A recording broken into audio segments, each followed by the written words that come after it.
desperate to see justice carried out for her murdered son. Months after that homicide, however, she says she's being kept in the dark, making her terrible burden even harder to bear. Good evening, I'm Bart Bedsole. And I'm Heather Skold. Thanks for making us your choice for your news at 10 o'clock. We begin with the death of a 17-year-old killed here in Colorado Springs the day after Thanksgiving. Colorado Springs police say they received a call about a dead body just before 6 p.m. on the west side of town back on November 29th, but they arrived to a homicide scene with little else to go on. KRDO 13's Paige Reynolds joins us live in our newsroom after speaking with the victim's mother today. Paige.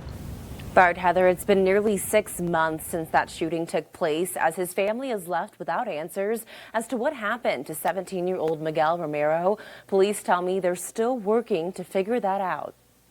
I know I'm not going to get an answer overnight. It's not like the TV shows. Honestly, I've been forgotten. Like, my son is just another number.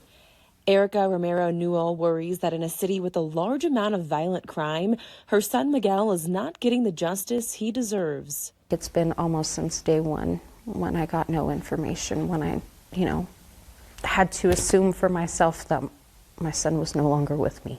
Last year on the evening of November 29th, Erica says Miguel went to a friend's house. I asked him if he was ready to come home, and I didn't get a response from him. 4 minutes later, she got a message to immediately come to a home in the 2500 block of Royalty Court. I kind of figured on my own that, my child was no longer with us. Police told KRDO 13 that night that a weapon was involved and Miguel's case was being investigated as a homicide. But months later, the family is still waiting for answers as to what happened. How else do you stop the hurt? Just a little bit.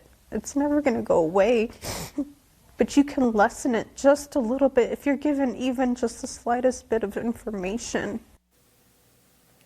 Tonight, CSPD says they are continuing to follow up on investigative leads and are still working to establish a narrative of that night. That said, police were unable to release any new details today. They do acknowledge that the suspect is still undetermined. If you have any information about the case, you are asked to call the department's non-emergency line.